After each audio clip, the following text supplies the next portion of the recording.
Okay, what is inclusion? Inclusion is keeping everyone together. Inclusion. Um, it's when everybody is involved, I guess. Yeah. I think that inclusion is just the ability to have everyone have the same opportunities and given the same chances. I would say inclusion is kind of creating a welcoming environment for everyone, making sure that everyone feels reasonably safe and like they can interact with others in their community. Inclusion is not looking at someone for their outward appearance, but their inward appearance, and wanting genuinely to know the opinions of that person. Inclusion. Inclusion is including people and accepting other people regardless of any differences that they have. Inclusion is the idea that everyone is being heard and validated with different perspectives. What does inclusion mean in regards to students with special needs? I would say it means ensuring that everyone has equal access to resources. So I'm thinking about design elements of buildings. I'm thinking about accommodations they might need for certain processes that people without disabilities take for granted. So just kind of making sure that everyone has equal access to those resources. I feel like it's harder for them and everything, like, just because they're, I don't know. Can you start? Delivering a positive message to those that are not as fortunate to have the mental capacity as a normal person, and just making sure life is as easy as possible for them. I think that's making sure that there are accommodations for students with special needs, making sure that they're being listened to and their needs are being heard and they're being met, and so they're not just kept separately, but they're involved and integrated in our communities. It means regardless of their special needs, you treat them the same that you would treat anyone else. Sure. Inclusion for students with special needs means that students are able to have the accommodations and modifications to learn in an environment where they're still able to learn from their peers as well. In an inclusive classroom, students can be learning in a variety of ways. I think inclusion on a college campus means providing students those same accommodations and modifications, just on a totally different scale. In regards to special needs, I think that inclusion means giving those students the same chances that other students may have, and just making sure that everyone has fair opportunities and can really carry out their abilities to whatever that applies. I think it means that students with special needs need to feel like they're still integrated in a classroom, like with peers. Because whether or not they have special needs or not, they're still going to be out in the real world. So it's not going to change like their surroundings, but it needs to be like in a way that they can, so they still feel included in a regular classroom, even like, and people are still accepting of like whatever special differences that they have. Students with special needs should have the same opportunities as everyone else. So I think that would just be making sure that they're never left out. I guess really also inclusion shouldn't necessarily be like a conscious effort to include others, but more of just like making sure no one's ever excluded. Because I don't think that anybody should also feel like they're being included just because they're of some other sort of identity or background. So students with special needs is actually really close to my heart. But I think that it's an interesting idea because a lot of times they're forgotten about in this regard. However, I think that it's important to make sure that we are having different initiatives for students with disabilities in regards to like educational processes, and those kinds of things, and just keeping aware that not all disabilities are same. Needs. Well, you picked the perfect person for this interview. Let's see. My brother has high functioning autism. We're twins, so we both have autism and like high functioning Asperger's, whatever. The number one thing I can tell you is like we try to be normal all the time, and that's obviously not possible, and it leads you to a place of frustration and stuff. But really, we don't want to go around with a sign on our head saying I have autism or I have, I don't know, dyslexia or some other whatever disability it is labeled on our heads. We just want to be treated fairly, equally, as normally as possible. I mean, we're going to need some help here and there, but we just want to like live. We don't want to be like baby through life, but we don't want to be like beat down with a truncheon either. Like we just want to do the same things everybody else does. Yeah. And the classroom, and it's obviously going to be harder. It's going to take different forms. I don't have all the answers. But Have you ever had a student with a special need in your classroom? I have. In musical theater, we actually invited students with special needs to join our class and to be in musical productions with us. I would say, I mean, not at Clemson University, but I would say In any grade. In any grade. So yes, I definitely have. Just various special needs.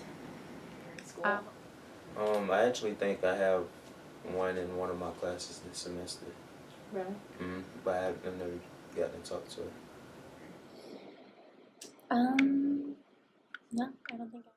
No, but I have worked with plenty of people who have special needs, and they prove to be very capable of doing the exact same job as people around them, even to a better extent. In your classroom. Yes, I in like second grade, there was a girl named Mary who was blind in our class. Yeah, I have had a student with a special need in my classroom. I actually have a student with a special need in my life. So my nephew is 14. He's dyslexic and has an emotional behavioral disability, so he's actually in an inclusion classroom. What was the experience like for the student? I would say sometimes it could be challenging. Different social activities were difficult, like with group work, and sometimes others were not as willing to work with this individual because maybe group work was a little harder with this individual. But I think that also kind of contributed to the fact that he experienced difficulty because others almost kind of felt that that barrier was already in place. I've had really positive and like not so great experiences with kids in my classrooms. In like high school, I had a really good friend and she had Down syndrome, and she like went to like our regular classes and stuff like that. And she just had like one different class that she would go to. Well, I've had like different things where I've had probably someone a little bit further down on the spectrum than others. So other kids have had maybe just a teacher aide in the class, or other students have had where that teacher aide kind of just like helps them go along with their work, and then there's been other like chances where the student is totally dependent on that aide. So I think it really varies, but personally it didn't really affect me. There weren't really many distractions, so as a whole I think it benefited the student. My brother actually has he's on the autism spectrum, so I have a lot of experience with him and his learning and how he does in the classroom. So I think the schools that he was in tried to integrate him very well into the curriculum. However, there were different processes that he had to go through, like testing and meeting with his teachers to go over the content a little further in ways that he would understand. He had specialized tests that for different classes that went over ways that he learned best, he was very fortunate to have that resource. I believe that would be really frustrating for that student, because I think for students without something hindering their ability to learn in like the traditional way, it would be more or less easy to follow along, keep up, as it were. And I think for a student with something kind of, I would say, blocking them from learning in the traditional way, I can imagine that'd be really frustrating and disheartening. I think for my nephew in the classroom, his experience is difficult.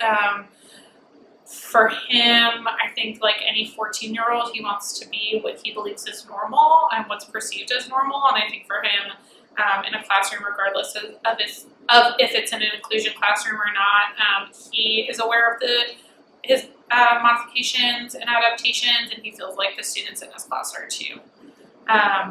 So I think that that's difficult for him.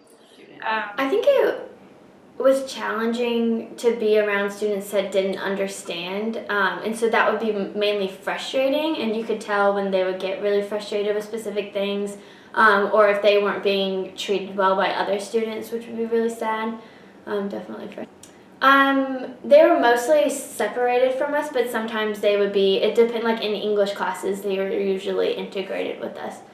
And secondly, I didn't know I had autism until I was in 8th grade, which is pretty late because my parents compared me to my identical twin brother who had autism. They found out in 2nd grade.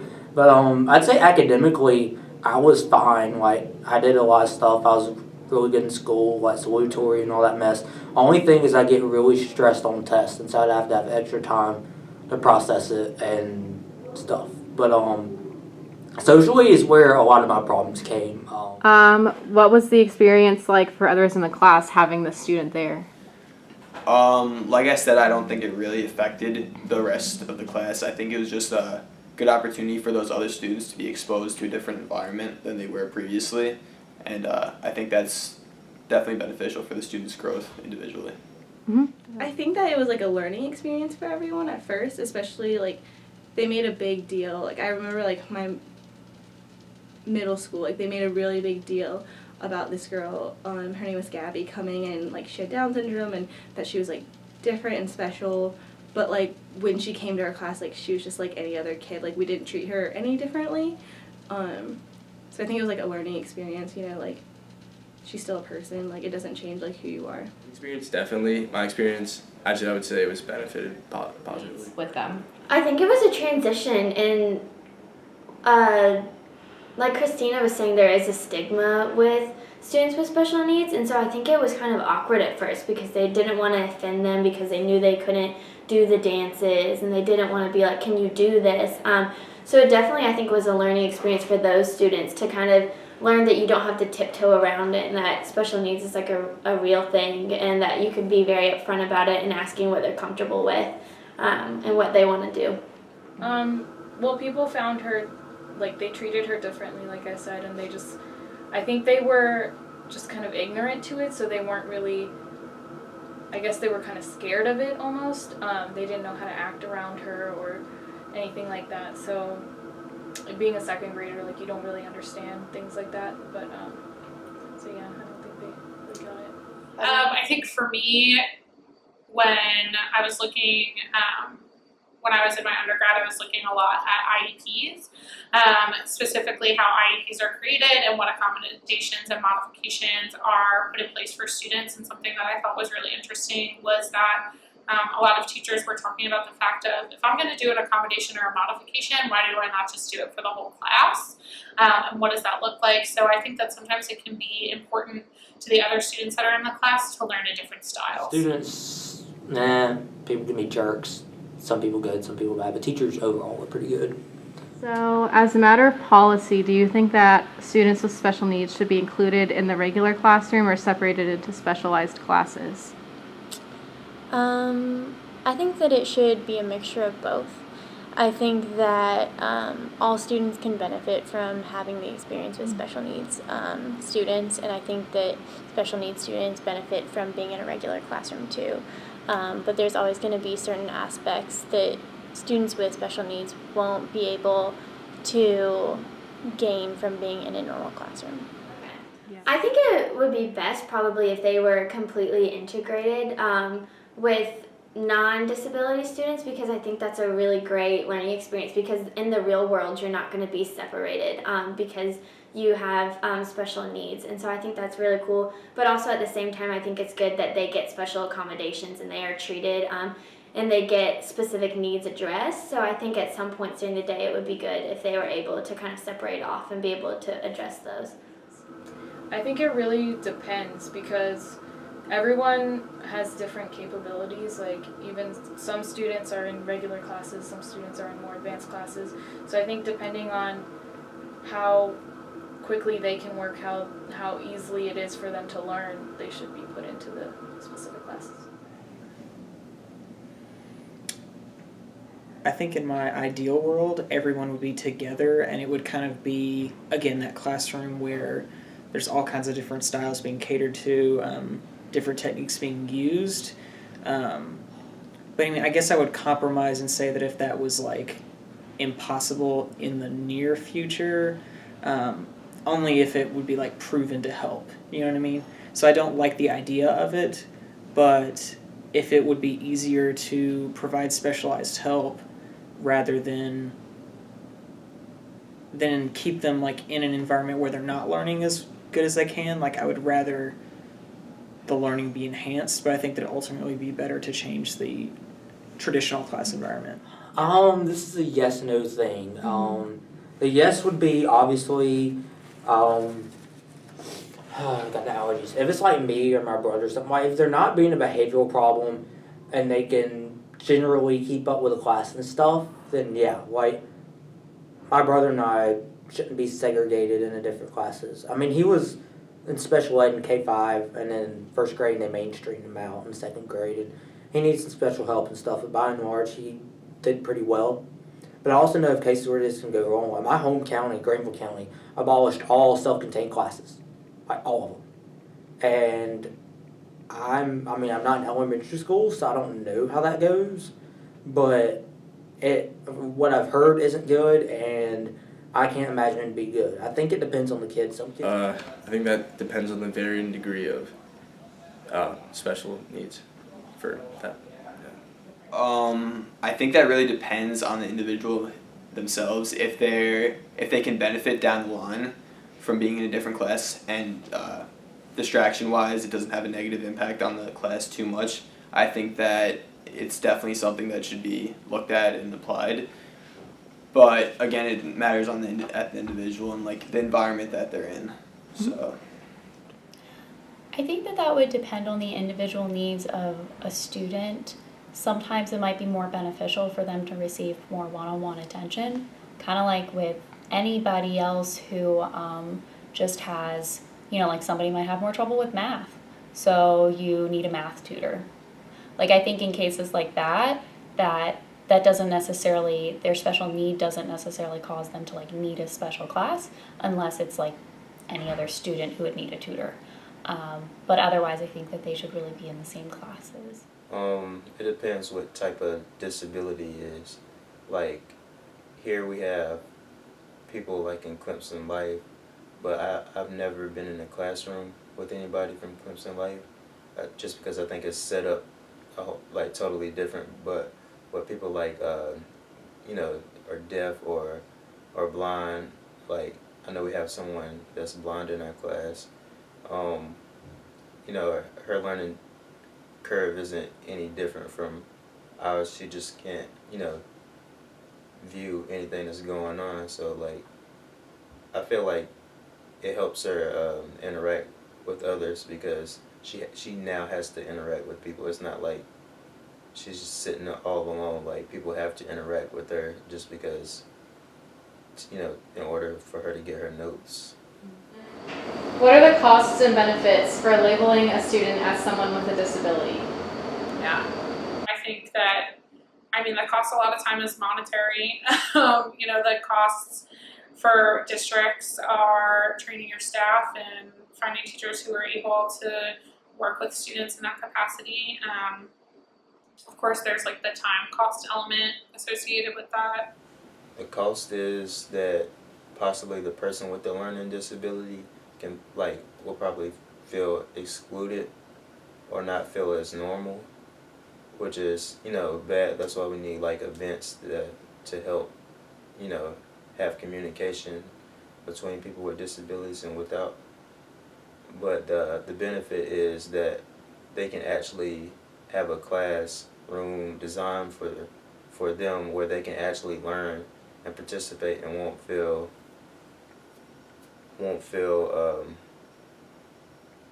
left out. I'd definitely say a benefit would be that they would get the needs that they need to be provided, and so any accommodations needed, most likely they're going to succeed more if they do know what's required of them and what special needs to be attended to. But I definitely think a cost would be that they're usually isolated from specific communities and they're not as always well accepted, and I think that's really sad.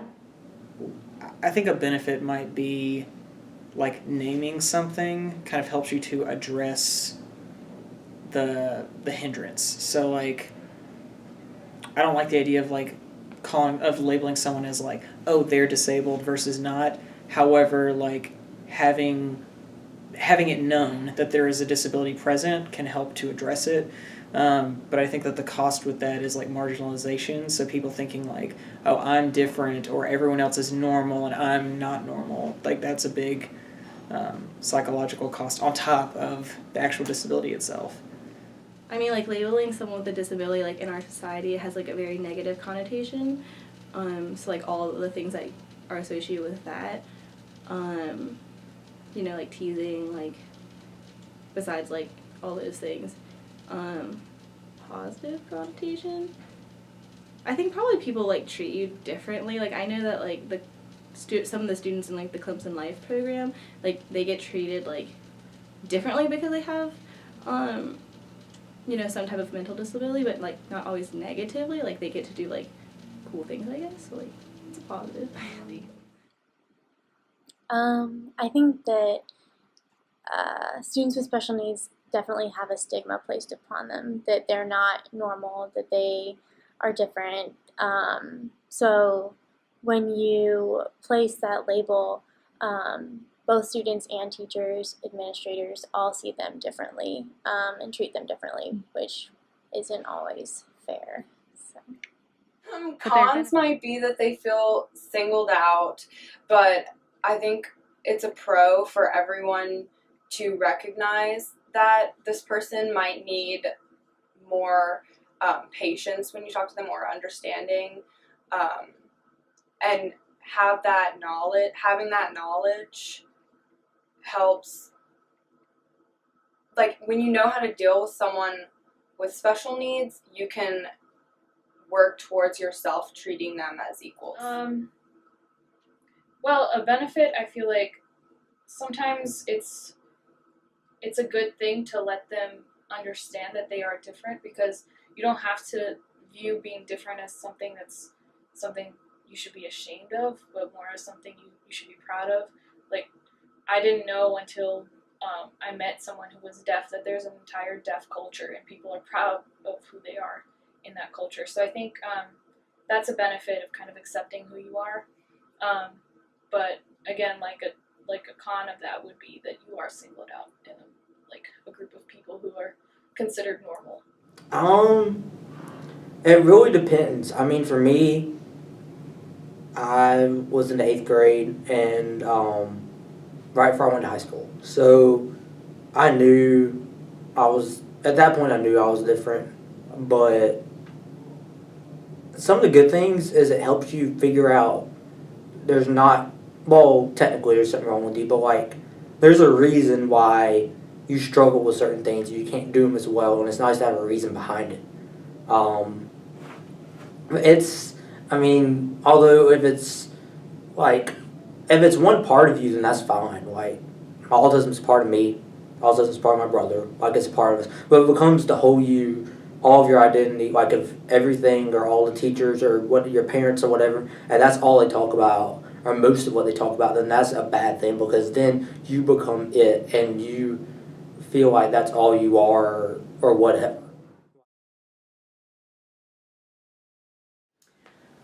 One thing that was surprising to me about the responses from the students in this video was that when I asked them, what does inclusion mean in regards to students with disabilities, a lot of them immediately jumped to a student with a physical disability. And that just kind of like threw me off because in class and in the reading and, always what I've studied and when I think of a student with a disability, I think of it as like a mental thing and not a physical thing. Especially in regards to inclusion, because there's, for a student with a physical handicap, there's, aside from what some of the students said, one of them with them in the theater, or if it's a gym class or something like that, aside from things like that are physically demanding like that, there's really no reason to not include them in the normal classroom if their learning style is the same as what the other students are receiving, unless they also exhibited a degree of some sort of mental impairment. That's part of the reason why we learn about this in school and why I'm doing this project is because students with physical disabilities, some of them were mentioning blind students, things like that, the accommodations that are necessary for those students, I feel like those are already set in stone and we know what works and we know what they need. And schools know how to provide those resources. But in regards to students with disabilities,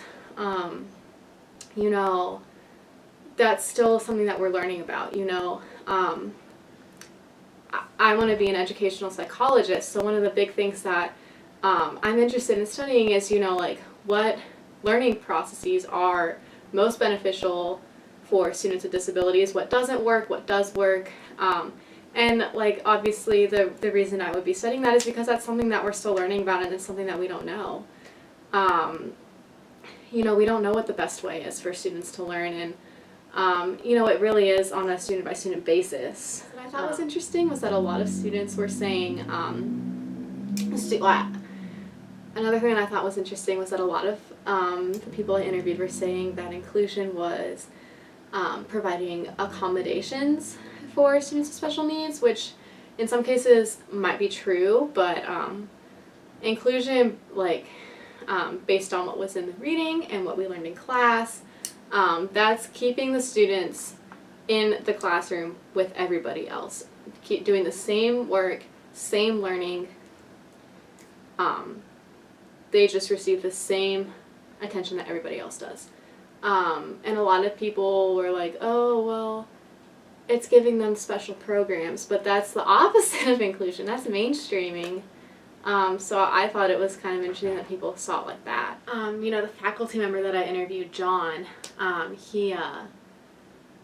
his answers were spot on, He was saying we need to, instead of accommodating only students with special needs, teachers just need to have a variety of teaching methods that accommodate all students in general, because everybody's brain is different and everybody has a different way that they process and learn new information.